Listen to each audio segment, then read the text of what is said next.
Olá, tudo bem?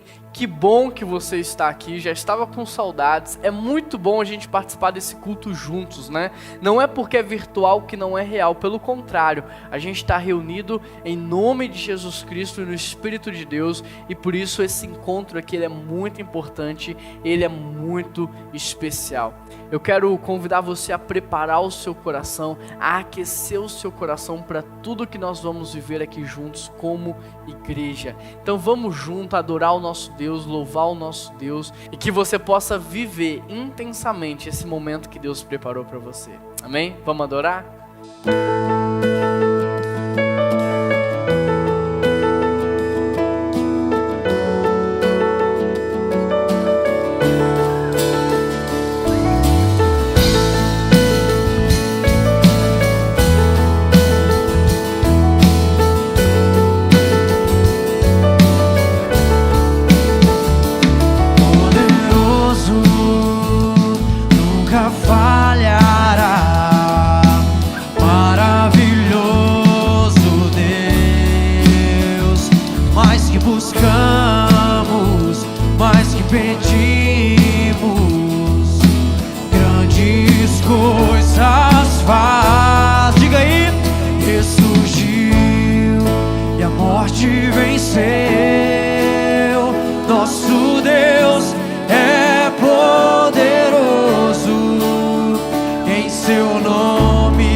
Esperamos grandes coisas faz, ressurgiu e a morte venceu. Nosso Deus é poderoso, em seu nome vamos vencer. Nosso Deus é poderoso. Deus conosco, nos conduzirá. Já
tempestade está. Teu nome infalível é, os reinos vêm e vão, teu trono acima está. Teu nome imutável é. O inferno não prevaleceu e nada irá me impedir. Eu te adorarei.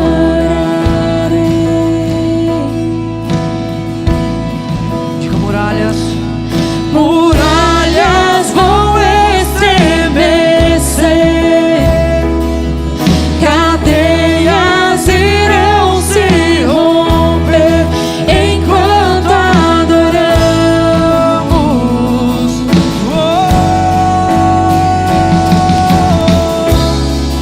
Vitorioso é, na tempestade está. Teu nome infalível é, os reinos vêm e vão, teu trono acima está.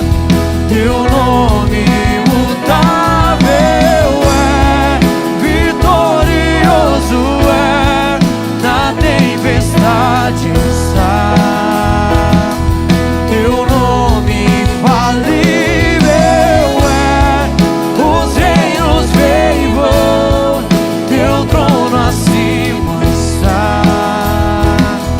Teu nome imutável é.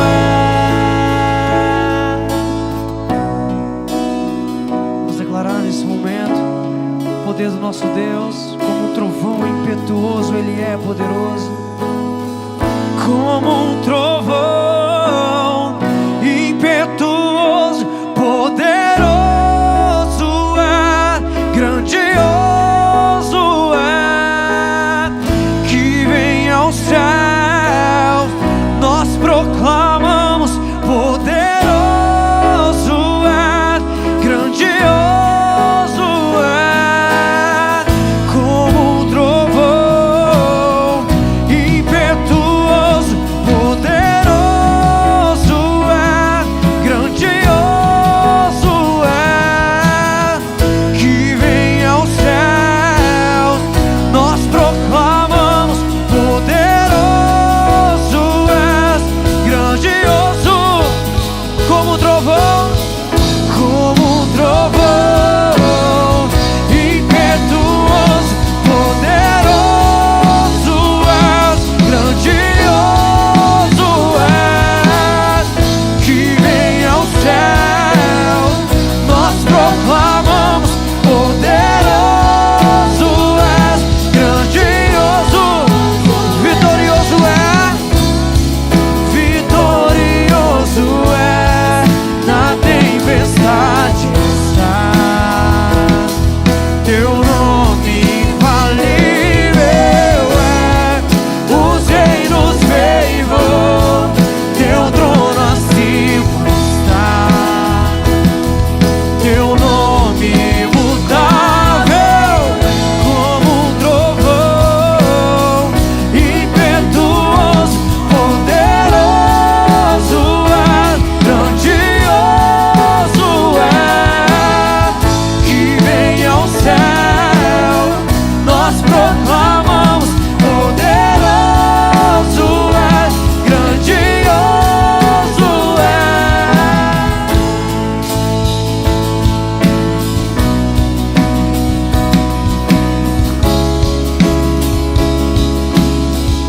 Todos juntos, toda igreja, vitorioso. Vitorioso é, na tempestade está. Teu nome infalível é, os reinos vêm e vão, teu trono acima está. Teu nome imutável é. Glória a Deus. Você está grato a Deus por tudo que Ele está fazendo na sua vida? Como é que anda o seu olhar em relação à vida? Porque a Bíblia diz que os olhos são a janela do corpo. Se os seus olhos forem bons, todo o seu corpo será cheio de luz. Mas se os seus olhos forem ruins, o seu corpo será cheio de trevas. Por isso eu pergunto, você está grato a Deus? Você está olhando para a vida de maneira saudável? Porque esse é um momento de adoração. O momento de entrega de dízimos e ofertas é um momento de gratidão. Mas tudo isso é consequência da nossa maneira de olhar. Eu queria ajustar o teu olhar para o fato de que você depende de Deus para acordar todos os dias. Você depende de Deus para ter saúde para trabalhar, inteligência, criatividade, dons, talentos, ideias. Você depende de Deus. Ele é que envia todo sustento para você. Ele que abre portas e te conecta às pessoas. Por isso que no dia de hoje você possa ser grato a Deus, entregando o seu dízimo e a sua oferta como um ato de adoração. Aqui você tem esse código de QR Code. Basta você abrir a câmera do seu celular e apontar para ele.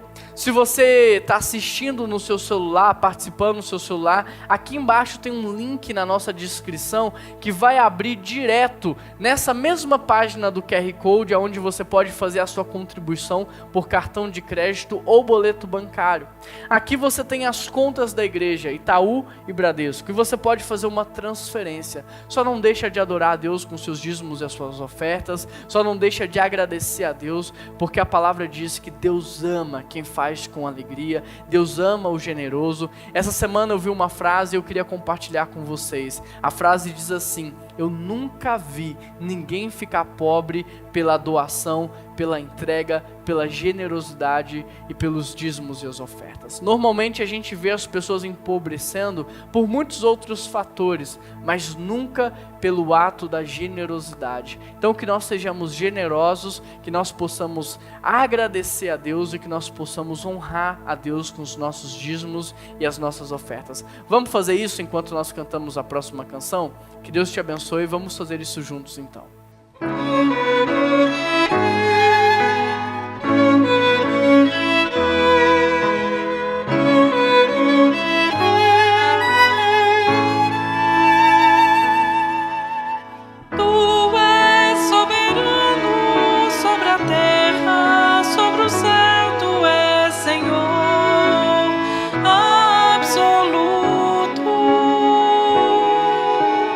Tudo que existe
This is all I want.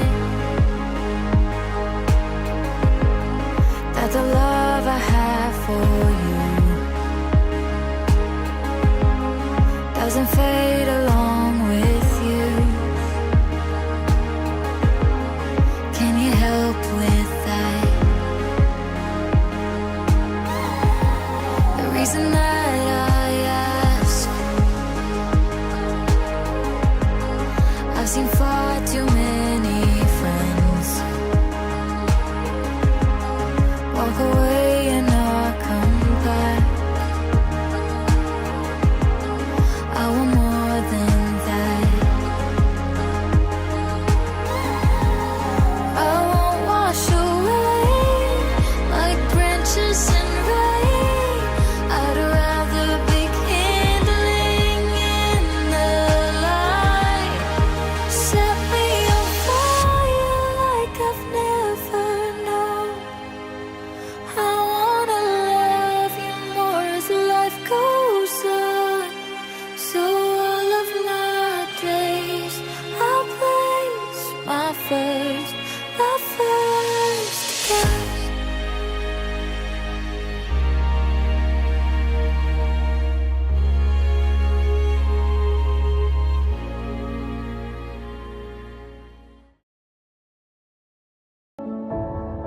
A vida começa em um abrir dos olhos. E quando menos percebemos, começamos a fazer escolhas, umas mais fáceis que as outras. Por exemplo, na hora do confronto, falaremos a verdade ou contaremos uma mentira? Ou mesmo na hora da crise, viveremos pela fé ou iremos murmurar? Seremos obedientes, submissos e honrosos? Ou viveremos sem princípios e valores? Essas escolhas vão definindo quem somos, a nossa essência, nossa vida e nosso futuro. Por isso é importante refletir e analisar, pois a vida é feita de escolhas e essas escolhas podem interferir na nossa vida. Que escolhas você tem feito? Seja bem-vindo à série Código da Vida.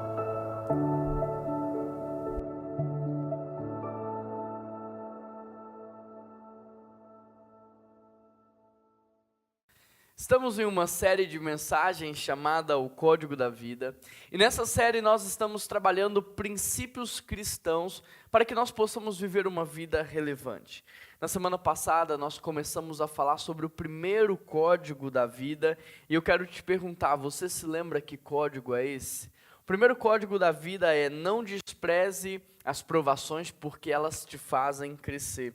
E hoje nós vamos avançar, nós vamos dar continuidade, e para isso nós vamos adentrar no segundo código da vida, e eu quero convidar você a abrir a sua Bíblia comigo em Tiago, capítulo 1, verso 5. Tiago 1, verso 5, abre a sua Bíblia, deixa ela aberta aí, pega um bloco de anotações para que você continue anotando e para que você possa absorver o máximo que você puder. Tiago 1, verso 5, o texto diz assim: se algum de vocês precisar de sabedoria, peça a nosso Deus generoso e receberá. Ele não os repreenderá por pedirem. Eu vou ler só esse versículo, mas a gente vai trabalhar até o verso 18. Por isso, mais uma vez, deixe a sua Bíblia aberta, não fecha ela, e ao longo da mensagem vai fazendo anotações, porque essa é uma série expositiva em cima da carta de Tiago, e eu quero que você acesse tudo que Deus tem preparado para você. Vamos orar? Deus, nós queremos pedir ao Senhor que venha falar conosco, destrava nosso coração, a nossa audição, a nossa visão. Nós queremos acessar aquilo que o Senhor tem preparado para nós, nos alimenta, traga direção para as nossas vidas, ó Pai, em nome de Jesus que nós oramos, amém. Querido, o que você precisa saber de imediato é que Tiago, irmão de Jesus, ele escreve essa carta num contexto de perseguição.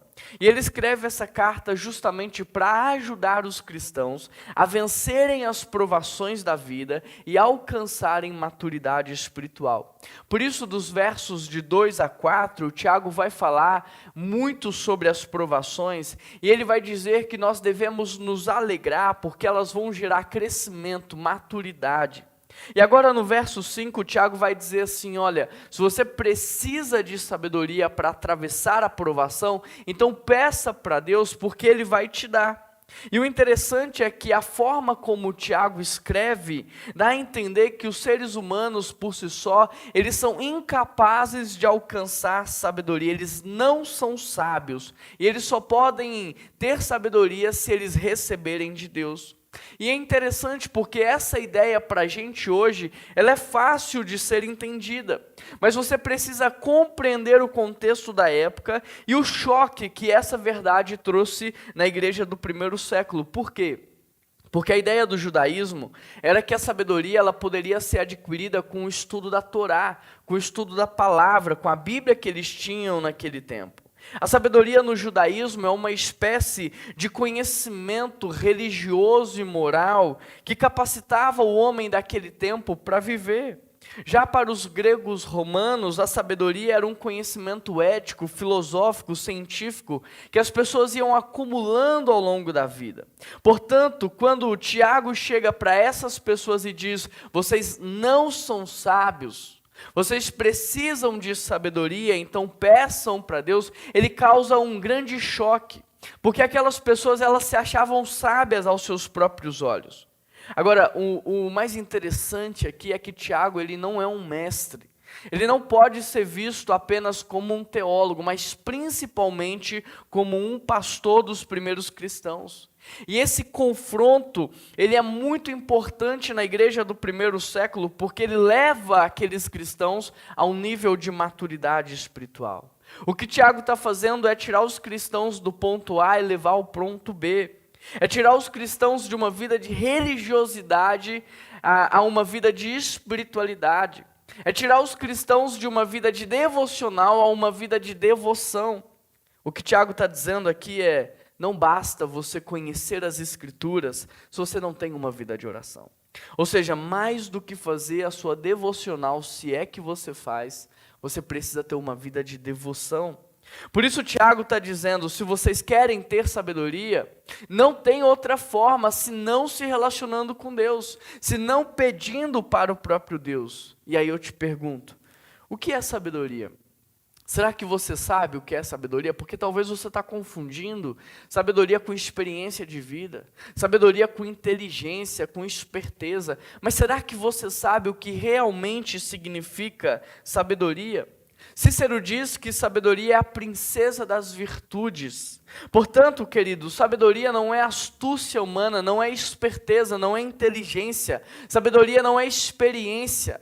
Sabedoria vai muito além de tudo que é natural aos nossos olhos. Por exemplo, poderíamos dizer que sabedoria é o conhecimento que Deus tem sendo comunicado aos seres humanos para que eles vivam uma vida de qualidade. Em outras palavras, receber a sabedoria é o mesmo que compartilhar do conhecimento que Deus tem e aplicá-lo na nossa vida. Para Tiago, a sabedoria não se refere somente ao conhecimento das ciências, mas sim ao entendimento da vida pela ótica de Deus. Agora, uma vez que você já sabe o que é sabedoria, nós devemos então pedir sabedoria para o quê? Nós devemos pedir sabedoria para fazer o quê? E de acordo com a carta de Tiago, nós devemos pedir sabedoria para que na hora da provação, nós como povo de Deus, não sejamos reprovados. Devemos pedir sabedoria para suportar as lutas da vida, para suportar as provações, para suportar o dia mau, o dia das intempéries da vida. Por isso eu te pergunto, na hora da luta, o que é que você tem pedido para Deus? Para que Ele te tire da luta ou para que Ele te dê sabedoria para que você possa vencê-la? Porque às vezes, querido, você não está crescendo, porque você está agindo igual uma criança mimada que não suporta ouvir o não de um pai, que não suporta a dor, que não suporta o sofrimento. Às vezes você não está crescendo porque ao invés de você encarar os seus problemas de frente, pedindo a Deus sabedoria para lidar com eles, você está pedindo a Deus para tirá-lo dos problemas, para tirá-lo das provações, e aí você não cresce, porque Tiago diz, olha, vocês devem se alegrar, porque é a provação que vai levá-los à maturidade espiritual, ao crescimento. Por isso, querido, na hora da luta, me diz o que é que você tem pedido para Deus, para Ele livrá-lo do sofrimento, para Ele livrá-lo das provações, ou para que Ele te dê sabedoria, para que você possa ser aprovado, sabedoria para que você possa crescer, amadurecer. Querido, pedir para Deus te tirar da provação não vai fazer com que você saia dela. Pedir para Deus te tirar da provação não vai fazer com que você cresça.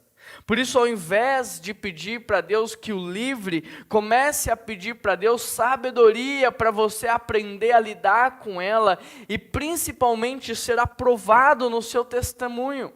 Peça para Deus que você aprenda o que você precisa aprender para que você possa acessar o próximo nível, porque senão você vai ficar repetindo essa fase o resto da sua vida.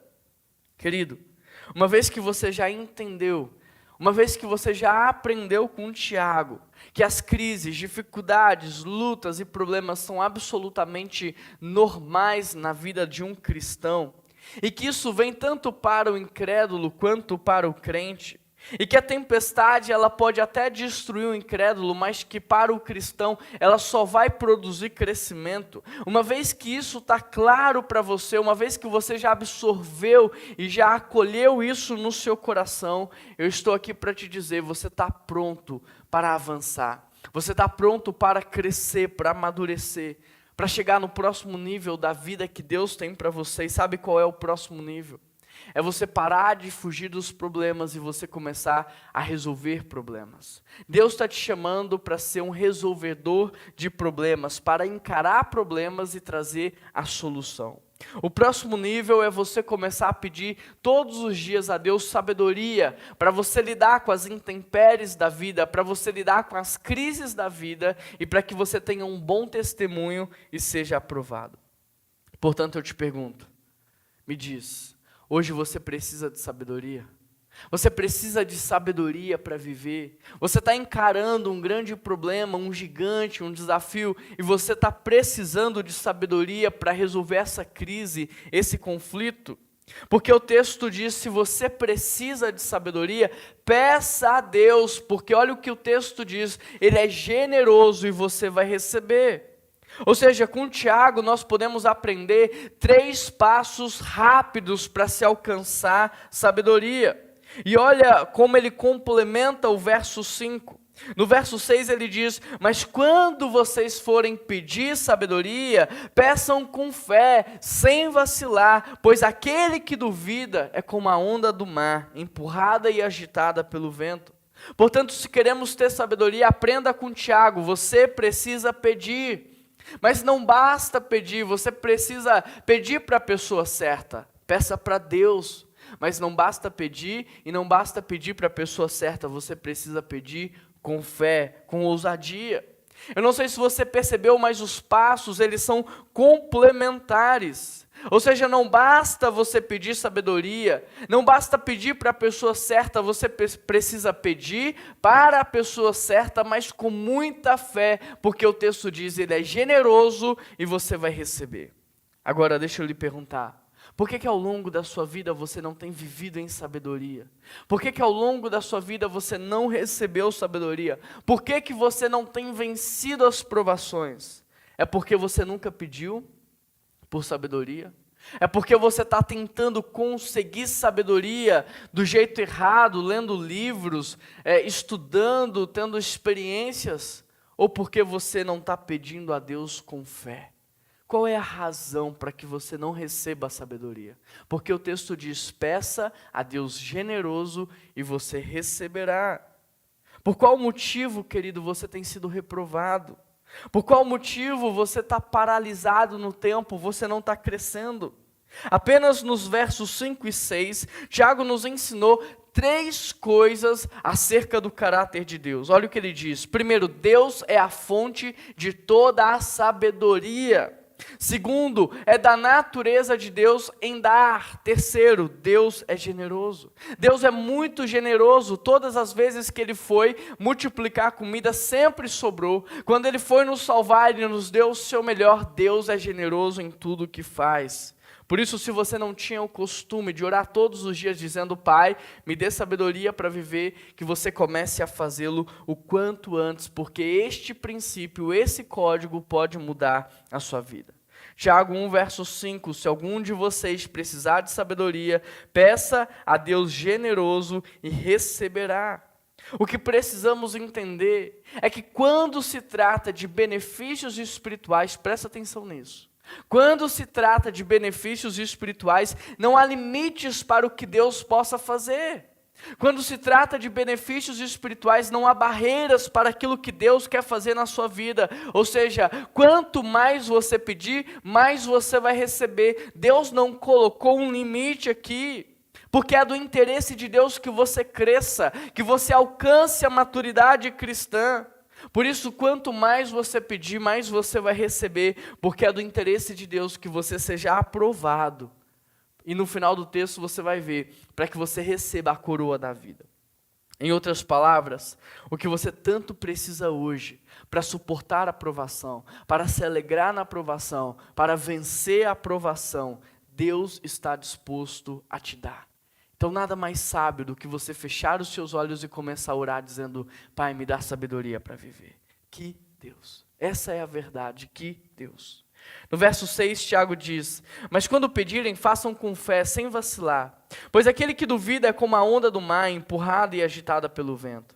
Verso 7, ele não deve esperar receber coisa alguma do Senhor, pois tem a mente dividida e é instável em tudo que faz. Ou seja, uma vez que Deus é a fonte de toda a sabedoria, uma vez que Deus quer te dar sabedoria, uma vez que o texto diz que Ele é generoso e que se você pedir, você vai receber, então eu te pergunto, por que duvidar?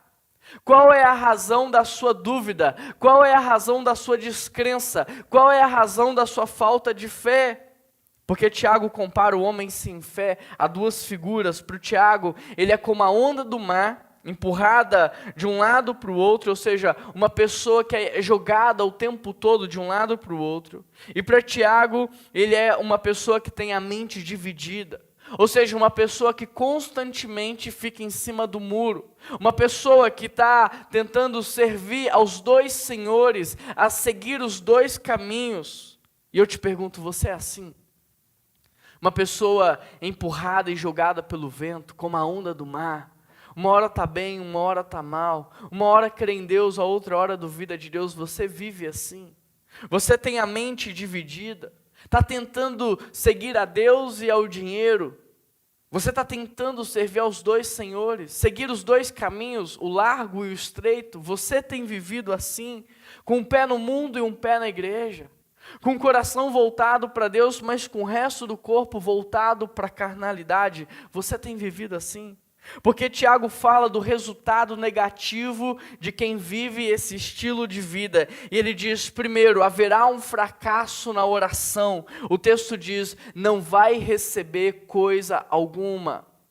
O segundo motivo, ou o segundo resultado negativo é a inconstância espiritual. O texto diz, ele é instável em tudo que faz. Ou seja, uma pessoa que pratica essa vida, que vive esse estilo de vida, primeiro, não vai receber o que pede, e segundo, não vai sair do lugar. Não vai crescer, não vai amadurecer, vai continuar sempre no mesmo patamar. Harold diz que o crente que ora, mas duvida, é como um navio desorientado no mar. Ele anda, mas não sai do lugar. Por isso, querido, não basta pedir.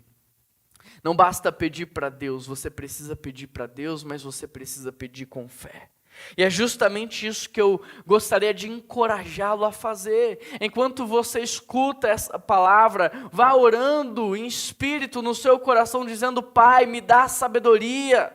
Me dá sabedoria no meu casamento, me dá sabedoria na vida dos meus filhos, me dá sabedoria para gerir as minhas finanças, me dá sabedoria para ministrar, para ser testemunho, para ser um discípulo, para ser luz do mundo e sal da terra, me dá sabedoria.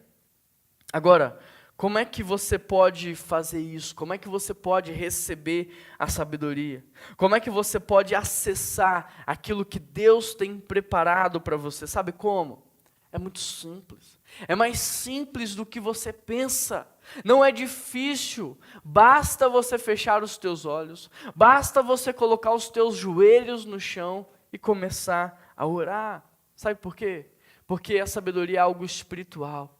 E por isso ela só pode ser comunicada e transferida de maneira espiritual. Por isso ore, mas ore com fé. Ore com fé. Agora, querido, a oração, ao contrário do que muitos pensam, não é uma forma de você manipular Deus a fazer o que você quer. A oração não é uma forma de você convencer Deus a fazer o que você quer. Na verdade, a oração é uma forma de nós sermos quebrantados, transformados e reajustados ao padrão que Deus estabeleceu. A oração é uma abertura para que o Pai entre e trabalhe nas nossas vidas e nos ajuste ao centro da sua vontade. Em outras palavras, a oração não faz Deus cumprir aquilo que eu quero. A oração me faz entender e a viver no centro da vontade dEle. A oração faz com que o nosso coração seja reajustado. Querido, a oração modifica a alma daquele que ora. A oração transforma a alma daquele que ora. Dessa forma, quando oramos, nós estamos confessando para Deus a nossa insuficiência. Quando oramos, nós estamos reconhecendo que Deus é perfeito, que Ele tudo pode. E quando oramos, nós estamos nos submetendo à sua vontade. Portanto, diante da provação, nós oramos a Deus pedindo por sabedoria. Essa é a mensagem que nós estamos passando para Ele. Deus, nós somos insuficientes. Sem o Senhor nós não podemos fazer nada. O Senhor tudo pode, o Senhor é perfeito, o Senhor detém toda a sabedoria. Por isso, Pai, traga direção para as nossas vidas. Quando no meio da provação pedimos a Deus sabedoria, essa é a mensagem que nós estamos comunicando a Ele. E aí quando oramos dessa maneira, sabe o que acontece? Deus nos dá sabedoria para viver. Ele traz direção para o nosso barco. E é justamente isso que nós veremos nos próximos versículos. Deus vai dar sabedoria tanto para o pobre quanto para o rico, para que eles sejam aprovados nas provações da vida. Verso 9, o irmão que é pobre tem motivo para se orgulhar, porque ele é digno de honra. E o que é rico deve se orgulhar, porque é insignificante. Ele murchará como uma pequena flor do campo. Querido, quando oramos e pedimos a Deus sabedoria, Ele nos dá. E essa sabedoria é traduzida em vida prática, para que na hora da provação, o pobre não comece a murmurar, mas que ele se glorie no que Deus está fazendo. Para Tiago, a maior riqueza de um pobre é saber que ele foi aceito por Deus, que Deus o adotou, que Deus o escolheu, que ele pode ser chamado de filho e que Deus está no controle de tudo. Por isso, na hora da provação, o pobre vai ter um comportamento ajustado à sua posição de filho. E mesmo que ele perca os seus bens terrenos, ou mesmo não prospere na vida, ainda assim ele vai glorificar a Deus, tendo em vista que o pai cuida de um filho, e que o pai não perdeu o controle de nada, e que o pai está agindo na sua vida. Já o rico se gloria na sua humilhação. O rico, ele precisa se lembrar que toda essa riqueza terrena, ela é passageira, ela não tem significado, ela não tem importância diante das grandes questões da vida. Por isso, mesmo tendo mais vantagem financeira do que o pobre, ele deve se lembrar de quem ele realmente é. E que ele depende de Deus para levantar, para acordar todos os dias, ele depende de Deus para viver. Dessa forma, o rico, na hora da provação, ele vai ter um comportamento ajustado à sua condição de filho, entendendo que mais valioso do que as riquezas terrenas e as bênçãos que ele recebeu é o Pai, é o Deus da bênção, é o Deus que abençoa. Em resumo, tanto o rico quanto o pobre, eles devem se lembrar que eles dependem apenas de Deus para viver. E aí, no dia da provação, os dois vão se alegrar, não nas coisas terrenas, não naquilo que é aparente, mas nas riquezas espirituais, naquilo que é eterno. O foco dos dois tem que estar em Deus, tem que estar naquilo que Deus está fazendo. O foco deles tem que estar na eternidade. Só assim os dois serão aprovados no dia da tempestade. Querido, a sabedoria faz com que tenhamos um comportamento ajustado na hora da provação. E presta atenção nisso para que você possa entender o que eu estou dizendo. Comportamento ajustado não é só a ação que eu planejo ter. Comportamento ajustado é justamente a minha reação, aquilo que eu não planejei, aquilo que eu não pensei. Porque o que mais revela quem eu sou não é as ações, mas as reações. Porque as ações elas são pensadas, planejadas, ensaiadas, mas as reações não. As reações revelam o meu caráter. As reações revelam a minha personalidade. As reações revelam a nossa essência, quem nós somos de verdade. Por isso a aprovação é boa, porque ela te mostra o que talvez você ainda não conseguiu perceber. A aprovação é boa porque ela revela quem nós verdadeiramente somos e ela nos dá a oportunidade de mudar, de abandonar o velho homem, a carnalidade, abandonar um estilo de vida que não agrada a Deus e amadurecer, a crescer de maneira espiritual. A aprovação nos prepara para a vida. Tiago 1, verso 12. Feliz é aquele que suporta com paciência as provações e tentações, porque depois receberá a coroa da vida que Deus prometeu àqueles que o amam. Olha o que o texto diz: feliz é aquele que reage bem às provações, e feliz porque ele vai ser recompensado.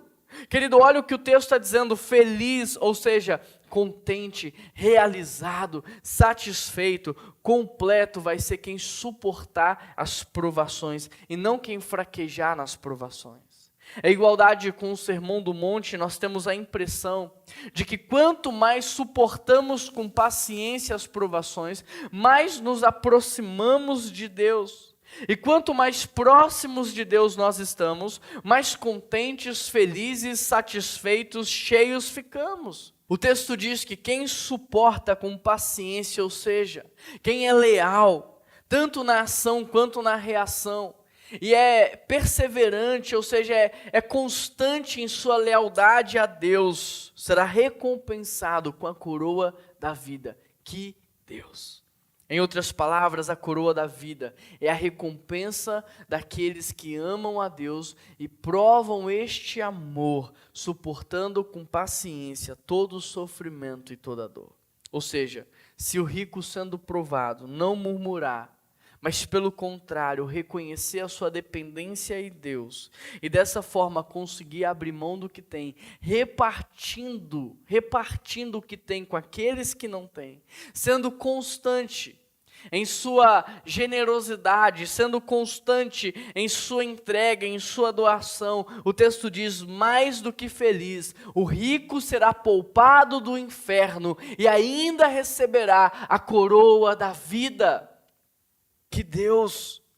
E o pobre que sendo provado, se ele for capaz de resistir à provação, à tentação, se ele resistir à murmuração e reconhecer a sua dependência em Deus, mais do que feliz, o texto diz que o pobre vai ser poupado do inferno e ainda receberá de presente a coroa da vida.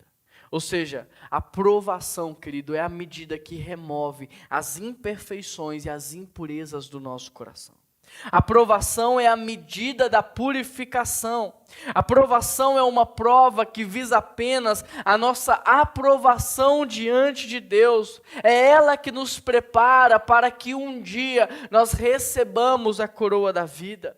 Tiago 1, verso 12, feliz é aquele que suporta com paciência as provações e tentações, porque depois receberá a coroa da vida que Deus prometeu àqueles que o amam. A coroa da vida aqui pode ser entendida como viver a mesma vida que o Pai vive. Que Deus! Será que você consegue compreender o que isso significa? Será que você consegue traduzir na sua mente o que isso significa? A coroa da vida pode ser entendida como viver a mesma vida que o Pai vive. Tiago 1, verso 13. E quando vocês forem tentados, não digam, essa tentação vem de Deus, pois Deus nunca é tentado a fazer o mal, Ele mesmo nunca tenta alguém. Querido, após Tiago nos ensinar a passar pela provação com sabedoria, agora ele vai nos ensinar a passar pela tentação com sabedoria. Presta atenção para que você possa entender. E a primeira coisa que Tiago vai dizer aqui é: a tentação não vem de Deus.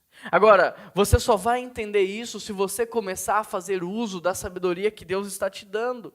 Ou seja, em nenhum outro momento da vida, a sabedoria é tão essencial e tão importante quanto no dia de hoje, quanto no dia da tempestade, quanto no dia das intempéries da vida. Em nenhum outro momento a sabedoria é tão importante e a falta dela tão desastrosa quanto no dia mau. Se você for sábio, querido, eu vou te dizer, você vai vencer a provação. Mas se você não for sábio, essa provação, ela vai virar uma tentação. E o texto diz que a tentação, ela produz morte.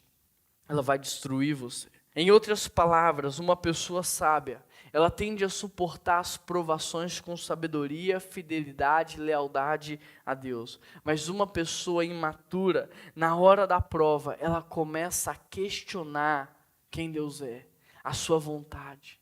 Na hora da tentação, ela começa a questionar o amor de Deus. E ela começa a agir com infidelidade, murmurando, blasfemando, dando um péssimo testemunho.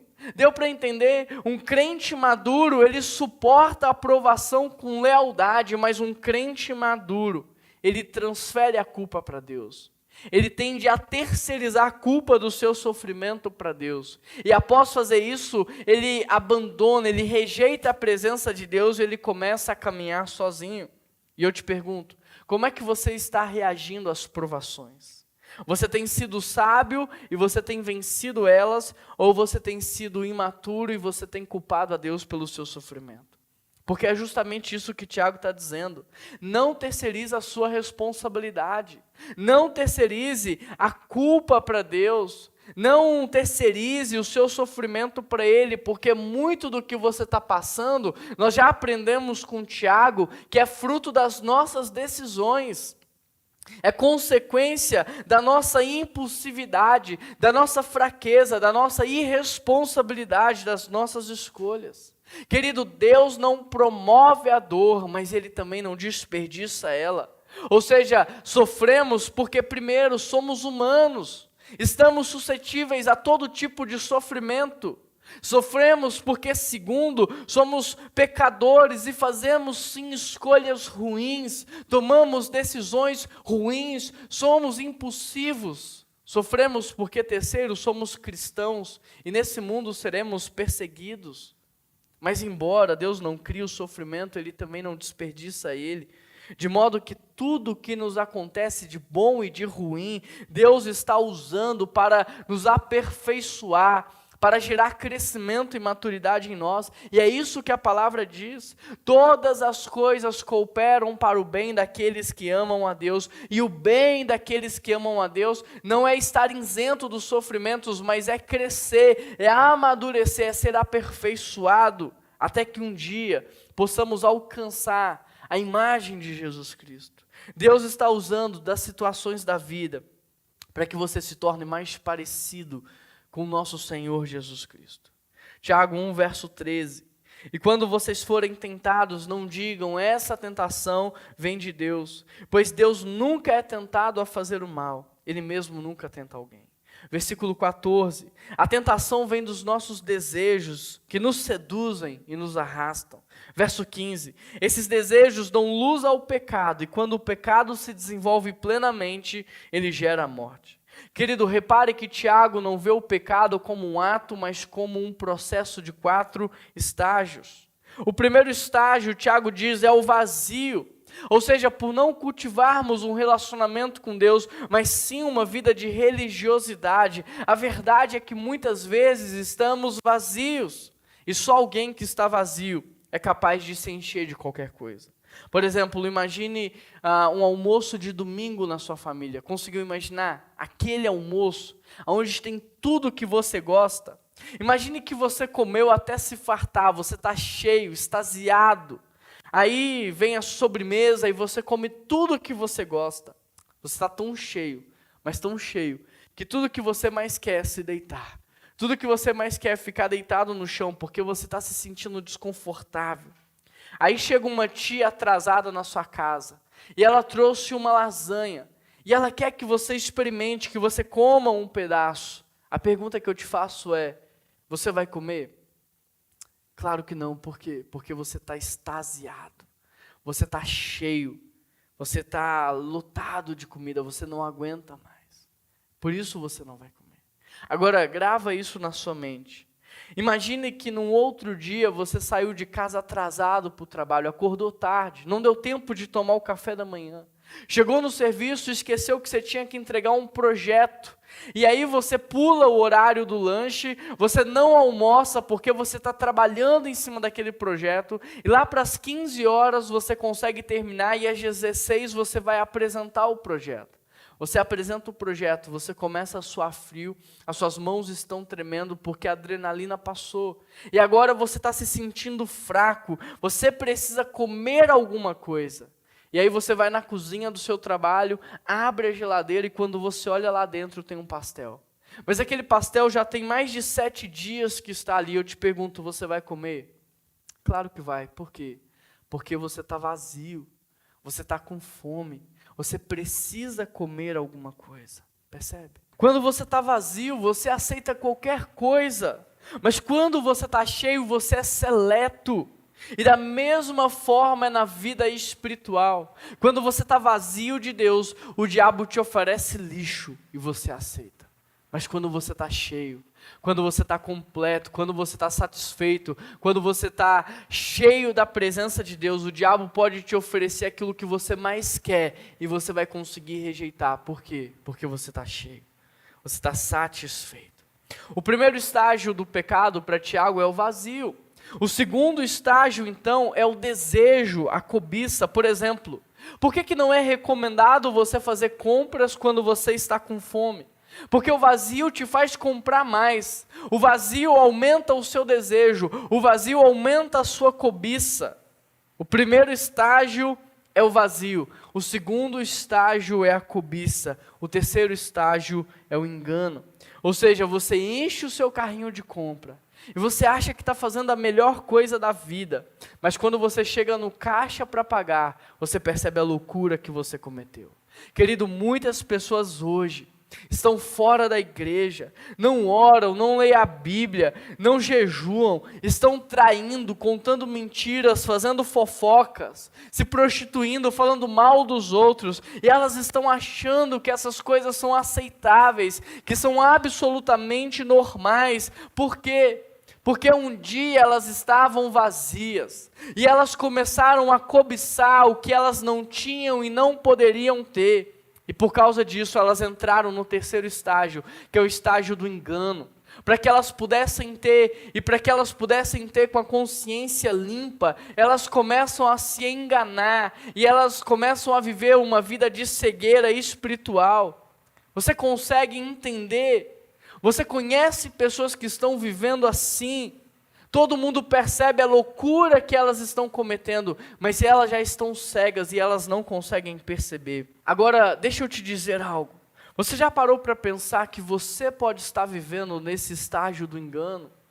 Ou seja, você não ora, passa dias sem falar com Deus, não lê a Bíblia, você não jejua, e aí você acha que está tudo bem. Será que você não está vivendo nesse estágio do engano?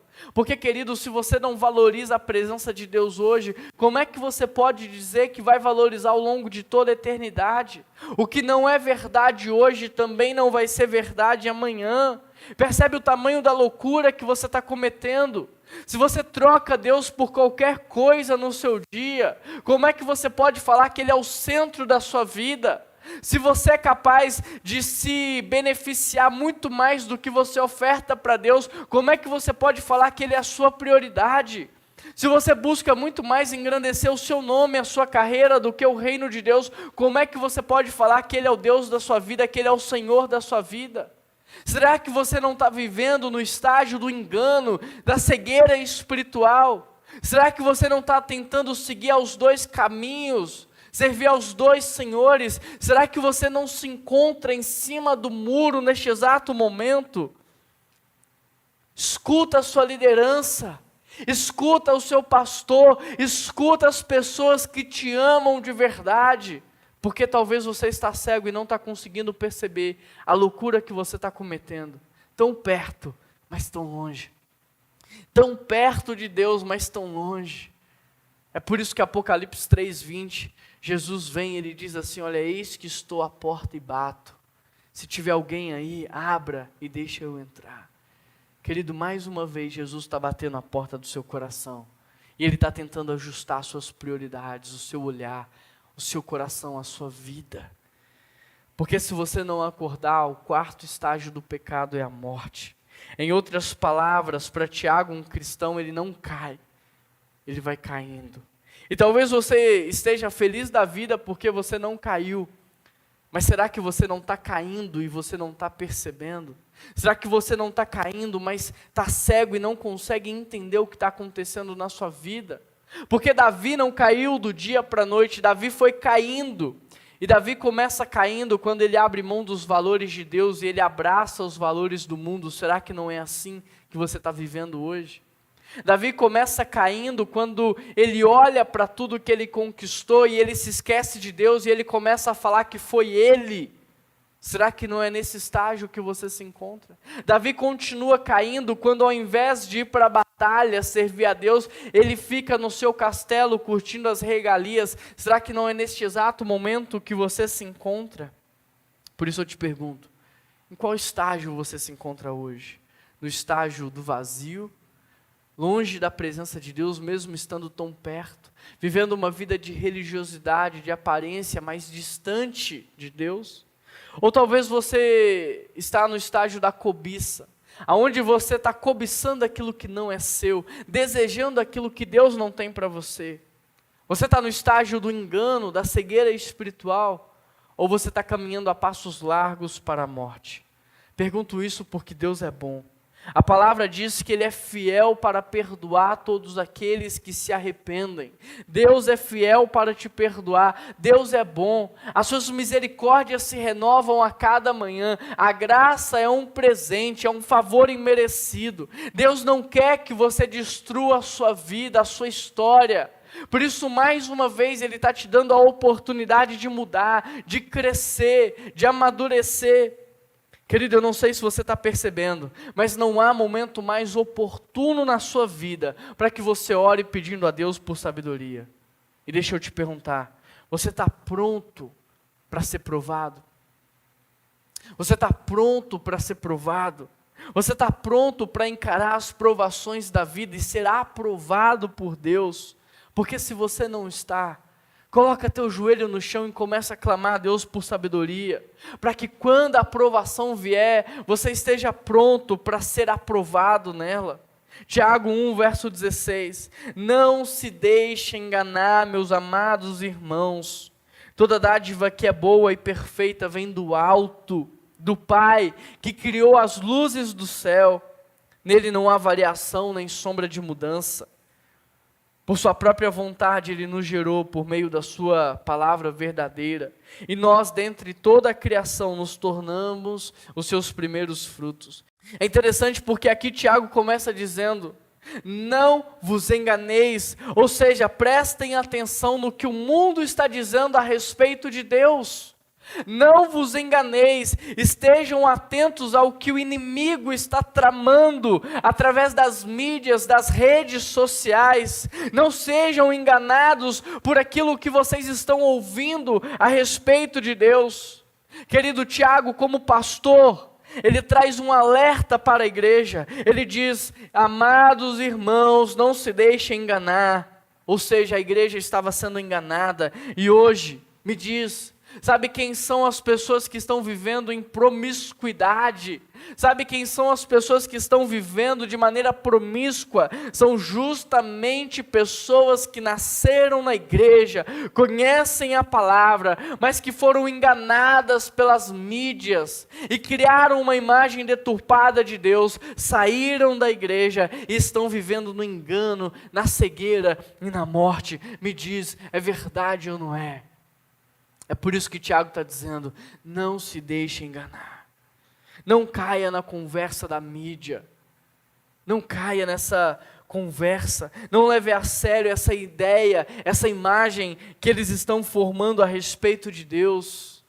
Querido, se você tem dúvidas, eu estou aqui para te esclarecer. Primeiro, Deus não nos fez para morrer, foi o pecado que trouxe a morte para o mundo. Deus não nos fez para adoecer, para sofrer. O que causou tudo isso foi a nossa rebeldia, a nossa rebelião, o nosso distanciamento de Deus, é o nosso pecado.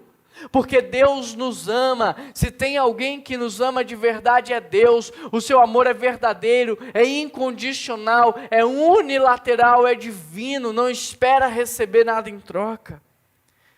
Deus é fiel para nos perdoar, e o perdão de Deus é o que gera constrangimento e arrependimento no nosso coração. Deus não te vê como um número, Ele te vê como uma pessoa. Ele está interessado na sua vida, Ele quer transformar a sua vida para que você entenda o que é vida de verdade, porque o que você vive, às vezes é uma subvida, às vezes você só está sobrevivendo, sendo escravo das coisas dessa vida, e Deus quer te mostrar o que é uma vida de verdade.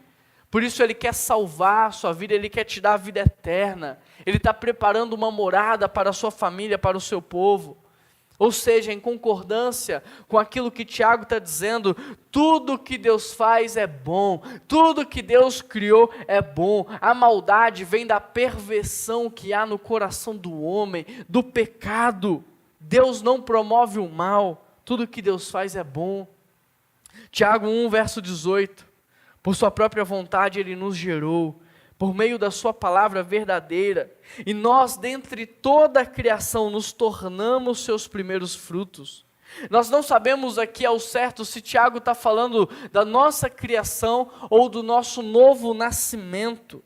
Mas uma coisa é certa, ao invés de Deus enviar sofrimento e dor para o seu povo, o que Deus envia é bênçãos, é dádiva, é oportunidade de crescimento.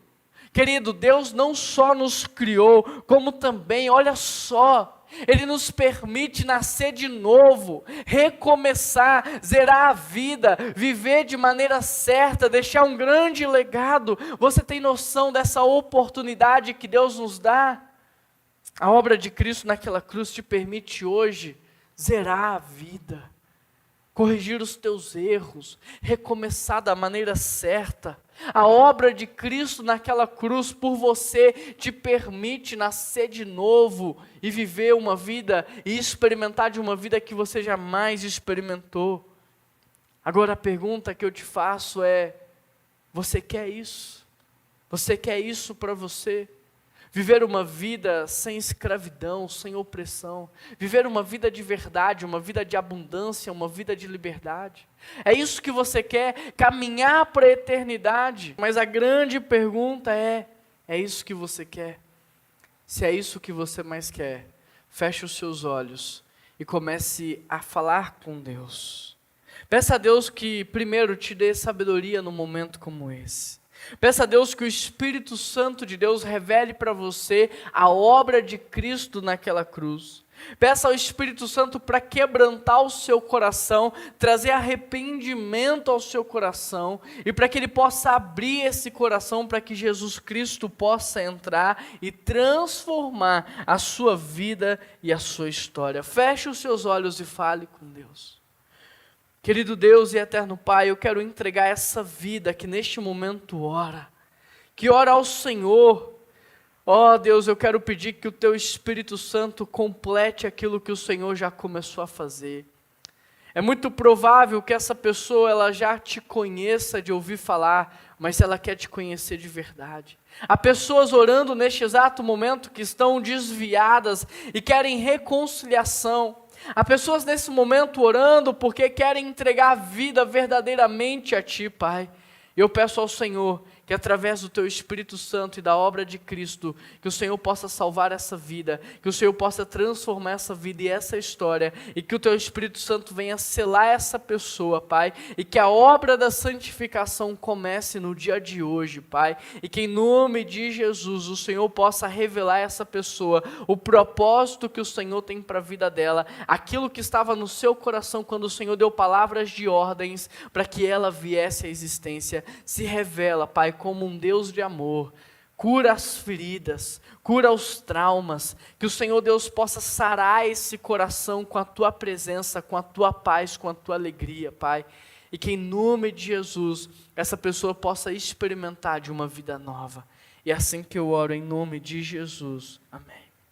Se você orou comigo, aceitando Jesus como seu Senhor e Salvador, eu quero pedir a você que nos envie uma mensagem de WhatsApp.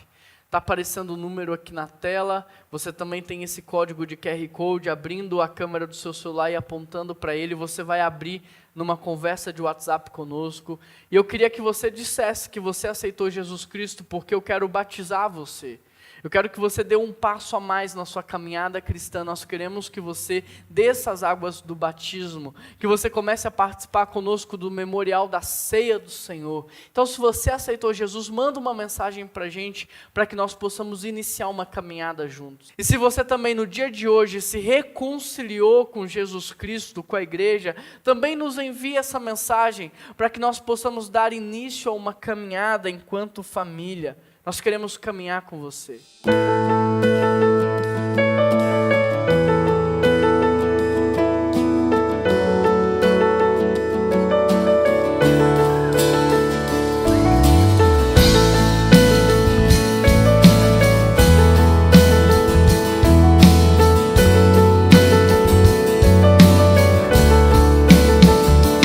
Poderoso, nunca falhará. Maravilhoso Deus, mais que buscamos, mais que pedimos, grandes coisas faz. Diga aí, ressurgiu e a morte venceu.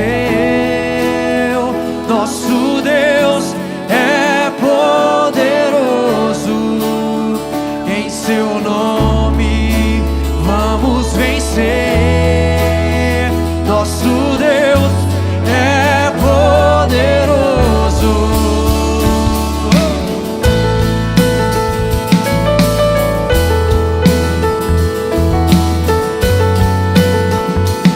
Toda igreja, Deus conosco. Deus conosco, sempre perto está, dando a solução. Mais que sabemos, mais que esperamos, grandes coisas faz. Ressurgiu e a morte venceu. Nosso Deus é poderoso,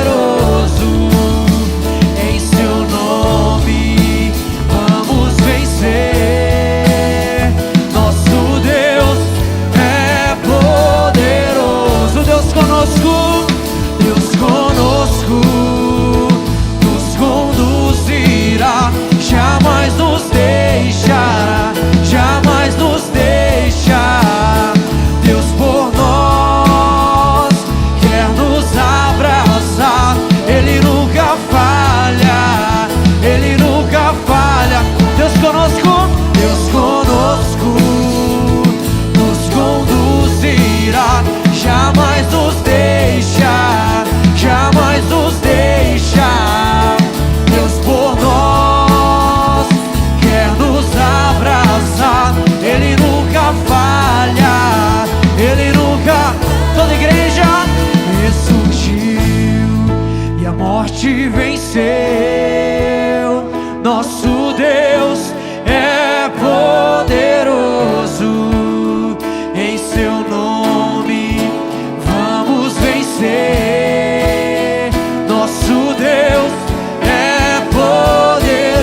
Deus, que obra linda que Deus está fazendo. Deus não está parado, Deus está agindo o tempo todo. E eu estou muito feliz pela decisão que você tomou de se reconciliar com Ele, de aceitá-lo como Senhor e Salvador da sua vida. Eu estou muito feliz, sabe por quê?